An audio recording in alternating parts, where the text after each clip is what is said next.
Terry Crews, Yes, sir. how are you, my friend? I'm doing fine Start your show. right now. Are you ready for this? I'm ready. All right, go ahead. You're live. This is Terry Crews. This is the world according to TC, coming through to you from WFOV 92.1 LPFM, Flint, Michigan. University Avenue, 405 University Avenue. I must say that some of the giants of the auto industry have traveled these very streets here. Thinking about Louis Chevrolet, David Dunbar Buick, the Olds people, and a host of others. Billy Durant, he was one of the leaders, and we're having a bad time now. I know it must not have been this quiet in World War II or World War One because the streets are empty. Everybody's buttoned down and uh, protecting themselves from this horrible disease that's being carried. Um, I hope this thing is over in a hurry because it's really shut us down almost. But things are still moving around here. One thing I would like to talk to the people of Flint about, we have streets that are unkept. We have people that's dropping their garbage at the grocery store. It's got to stop because you create mice, and mice create rats, and rats carry diseases. And we don't want to have something in Flint because of our neglect of our duties. We're supposed to find a place and deposit anything you have into that can or whatever. We shouldn't be throwing things out on the street. It's very bad. It's untidy. And there's a guy that does roofing from Grand Blanc, Michigan, and he says, I'm coming to you from the clean city of Grand Blanc. I would like for that to happen to Flint again. One time, I came in '67, and the place was very well kept, but it looked like we dropped the ball. We've got to start cleaning up these streets. We got kids out there. You don't want to get these rats started. If you get them started, it's hard to control them. So we've got to start cleaning up after ourselves. Don't just get to a red light and dump your trash open the door and dump your trash. I've seen it done. We have got to start cleaning up behind ourselves. Like I say, this pandemic we have now is something worldwide, but this could very well happen to a city because of our filth, and that is just not right. I hope we can see this. I have a friend of mine. He was supposed to be with me today, but I didn't touch base with him. I think he's planting trees today on his farm, on his urban farm. Mr. Brown, he's planting trees today. He's got a nice farm out there, and Flint is becoming, it can be another nice place if we all chip in and do our part. We got to do it.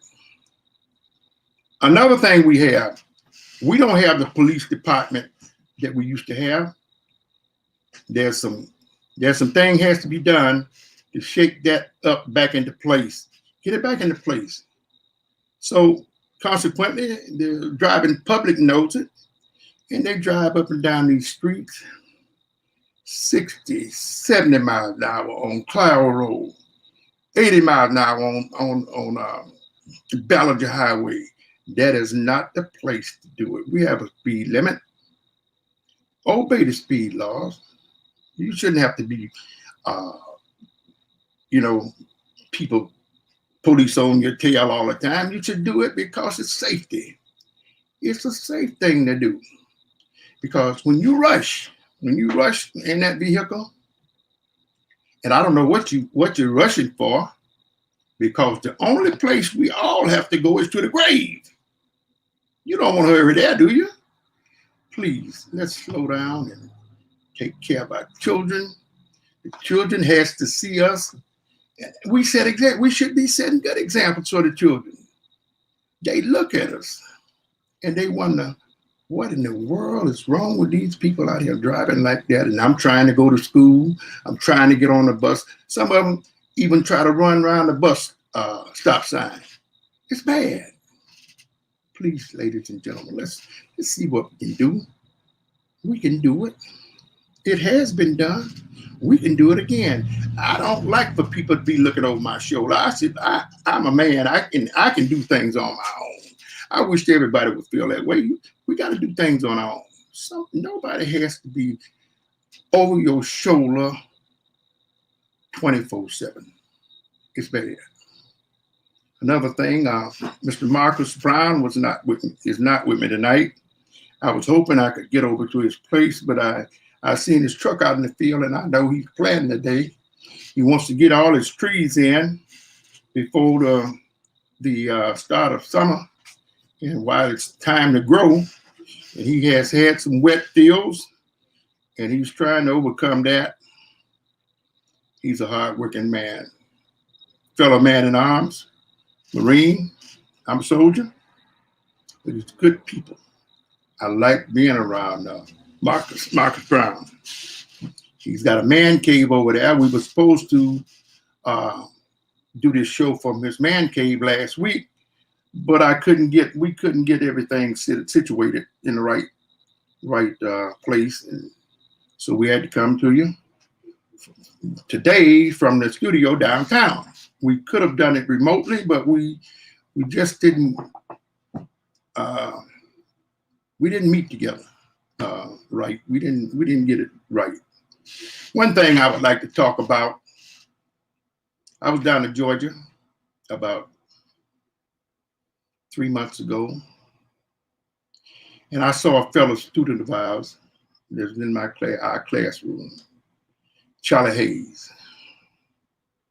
When I left, Charlie was upbeat, and he's since passed away. I want to dedicate this to him. He's a fine fellow. We had a lot of fine people in our classroom. Claude Ross, Melvin Jackson, Charlie Shedrick. Oh, we had a lot of fine people. A.D. Thomas, Willie Abbott, Joanne White, a lot of people. Eula Straughter, Mary McKinney, Mary Chester at that time. But Sheila Payton, she's Sheila Holmes now. Helen Herman, she's deceased. We have a lot of people, very few of us left now. So we should start communicating with one another. I hope we can communicate with one another, and let's just holler at each other every now and then. It's a beautiful thing to do. If you know you're here, we're here now, but we're here now and could be gone tomorrow. But we should communicate as much as we can with our fellow students. We had a lot of teachers go on, but we're here, and let's recognize one another, because I think that is what God loves. And I always said, I love this phrase, this is the boot camp for eternity. Love your fellow man and yourself. Do unto others as you'd have them do to you. Oh, it would be such a great world. Such a great world. Peaceful place. Peaceful place. I tell you, it's I don't like turmoil.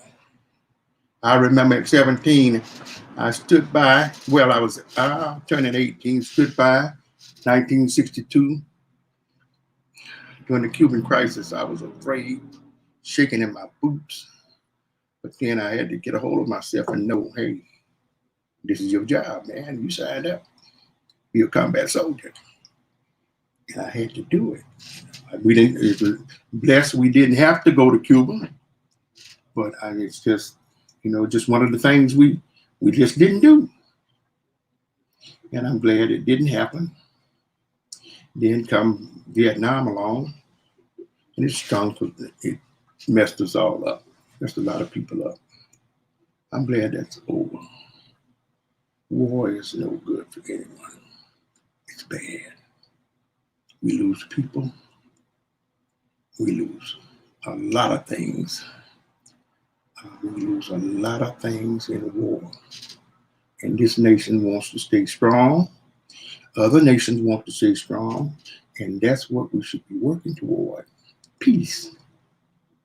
I know it won't come in our lifetime. One day, man will have to beat his swords in the plowshares and his spears in the pruning hook. Man will not study war anymore. There will not be no war colleges. Everything will be at peace. But until that time, let's do our best to make it, care about one another, love one another. It ain't that hard to do. All you got to do is love your neighbor as yourself. You love yourself, you can love your neighbor. They want the same. We all want the same thing. We want peace and harmony. We want our kids to go to school. We want our wives to be cared for.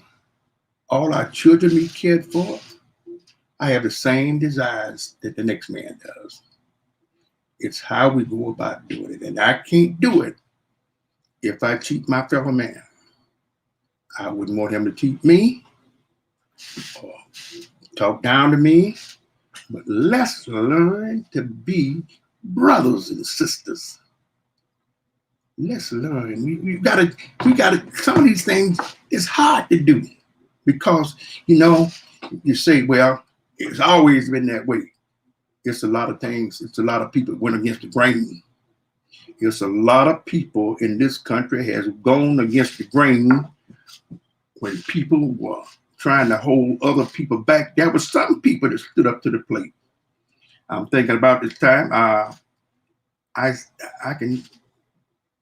When Tuskegee was built, the land that Tuskegee's on came from a former slave owner. I tell you, that's guts. That's going against the grain. That's what we have to do sometimes. You have to step up to the plate. It's your time to bet. Step up to the plate and do what it takes to be a man or a woman of good character. Because that's the only thing that'll last you forever is holy, righteous character. I try to do better every day. I try hard. I find myself taking inventory 2 or 3 times a week of my life, and I want to change. And some of the things that I've done yesterday, a year before last, a long time ago, I have no desire to do it anymore. Miss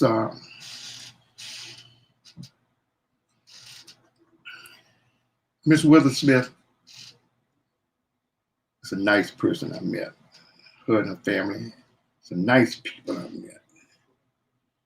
And I enjoy them, and I enjoy being around her. She is a very, very special person. Because I don't think you can just tell her anything and she fall for it. She's a nice person. We shouldn't fall for everything that everybody tells us. We should be man enough or woman enough to say, no, I don't believe that. I ain't going that way. Again, this is The World According to TC, WFOB 92.1, LPM, FM, Flint, Michigan. And I know my sister's listening in, Hazel Cruz, down around Dublin, Georgia, Glenwood to be exact.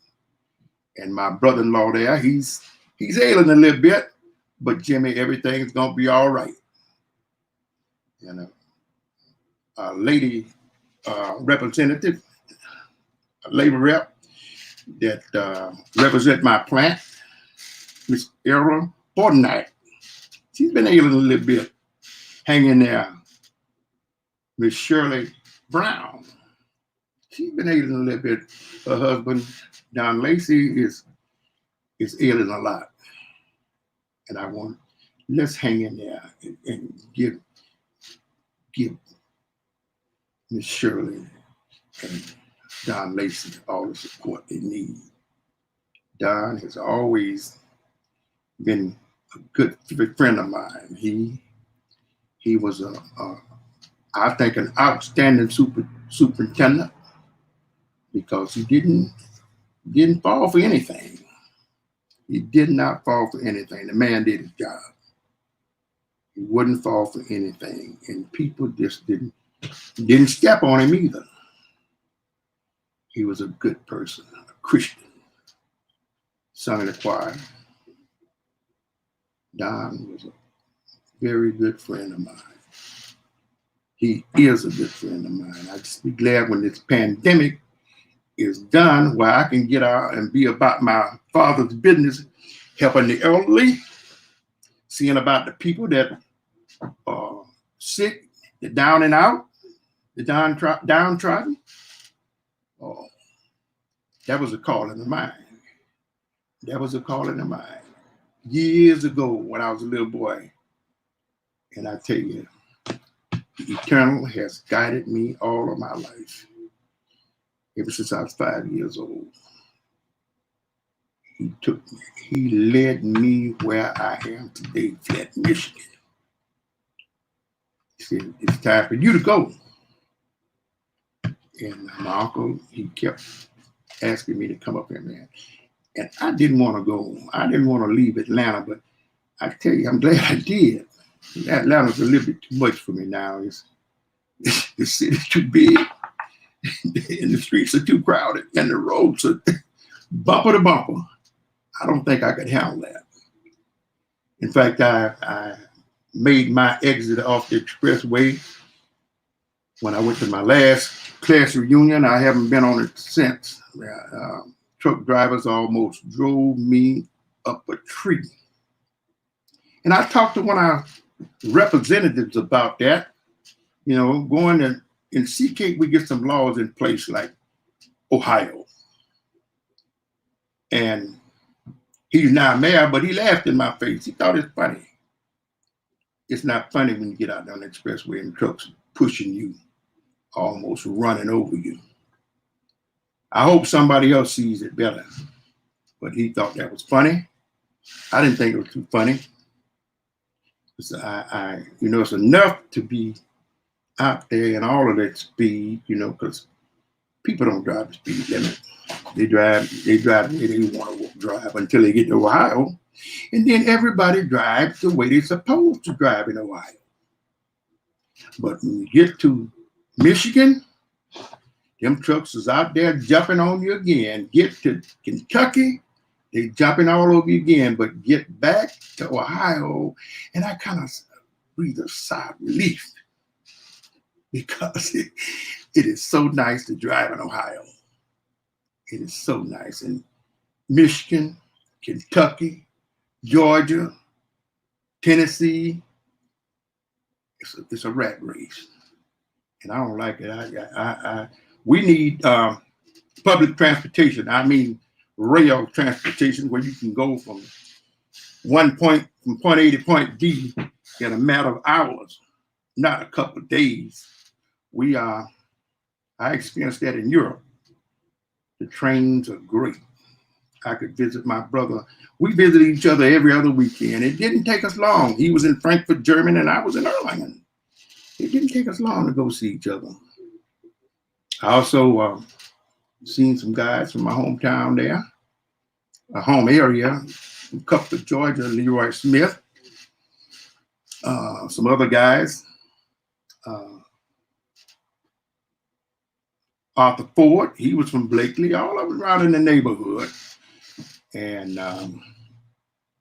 Mr. Wims, Fountain Wims, he's married to my cousin. He lives in Albany now, but we was in the same basic training outfit. Come to find out, he re-enlisted for another year to go airborne. And that was great. We laugh about that now. Every time I see him, we have a good time. There's a lot of people, you know, good people on this earth. Let's try to bring out the best of ourselves to one another. It might be hard to do, but it's always been that way. You can take a stand. You can take a chance. Make a stand. If you stand for nothing, you'll fall for anything. We have got to get this place in order and our lives in order and our friendships the way they should be, where you know your neighbor, you speak to your neighbor, you love your neighbor. Your neighbor is not necessarily the person that lives next door to you. Your neighbor is anyone that you come in contact with. That's my neighbor. That's what I try to do every day. It ain't, and it's not hard. Some people think, well, I don't know them people. I don't speak to them. You go to the state of Georgia. He's riding down the highway, and these people just, I was 100 miles from home, and people just waving, black and white, just waving at you, you know. People sitting on the porch waving at you. And they said, you know them people? I said, no. Well, why they waving? I said, that's what they do down here.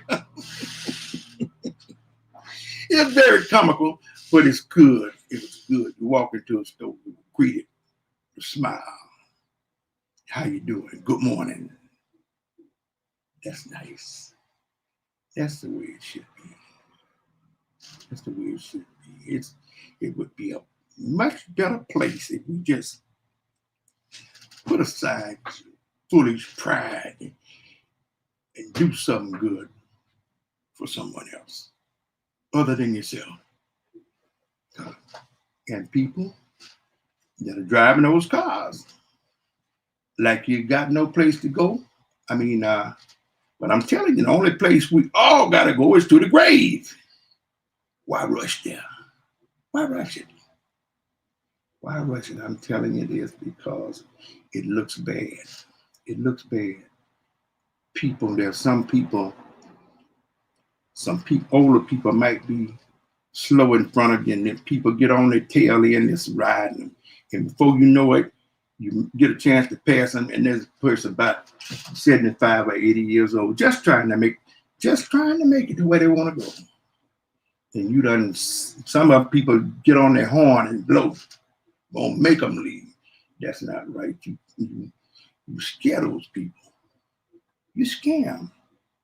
Not only the old people, you scare some of these young people. Because I don't know what you're going to do when you get behind me and I'm driving the speed limit and you're right on my rear end. I can't handle that. It ain't good. It's nerve-wracking. And it doesn't show good judgment on the part of the person that's following you like a fool.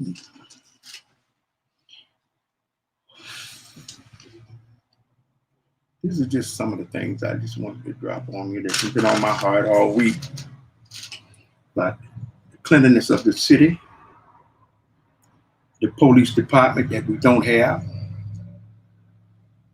and state police are doing all they can to help us. Flint Township are doing their part this year, trying to help us. Morris Township, and we just don't seem to be able to get it. Our people don't seem to be able to get it. Why would you want somebody on your tail all the time to make you do something? It shouldn't have to be that way. I like being asked to do something, but you know, the police get you, they're going to tell you what to do.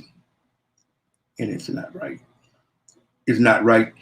It's right for them to tell you, but it's wrong for you to continue to live in that situation. It's wrong. It's the world would be so much better if we just smile, shake your brother's hand. You don't have to be hostile all the time. It's been a hostile place. This world is a hostile place, but we can make it a little bit easier for each other. Just a little bit easier, and it would be be so much fun, so much fun to come out and smile at your neighbor, wave to your neighbor across the street, wave to your neighbors across town. That's beautiful. That is beautiful. Courtesy and kindness, they're not dead. Sometimes we mostly push them aside. They're not dead. They're not dead. We push those things aside. We need to get back down to basics. Go to basics. Think about who you are. Think about your people. Think about how your parents wanted you to live. As a child, you had to obey certain. I had to obey them, and everybody else had to obey them in my little town. Because if you was caught by somebody else, they'd tell it. They'd tell on you, and you didn't want them to tell on you. You want to beat them to I had to beat them to my granddaddy. Because I didn't want them to tell. I had to tell it first. Because he had to hear it secondhand from them people. He didn't like it too well. Claude Smart was the greatest man I ever met in my life. The greatest man I ever known. I think I have a lot of his spirit. Hey, Terry, you got about 60 seconds. About 60 seconds. Well, I'm going to tell you right now, this is the world according to TC. You're listening to WFOV 92.1 LPFM, Flint, Michigan, University Avenue, the place where wagons started. The wagons started. This is a carriage town. That's why they call it carriage town. Wagons were built here, and then somebody came along and put an engine on them. And you can tell it the Motor City right now. This is it. This is it. And this is Terry Crews saying, I'll see you next Friday night at 8 o'clock sharp. I'll be here with bells on. Wiedersehen.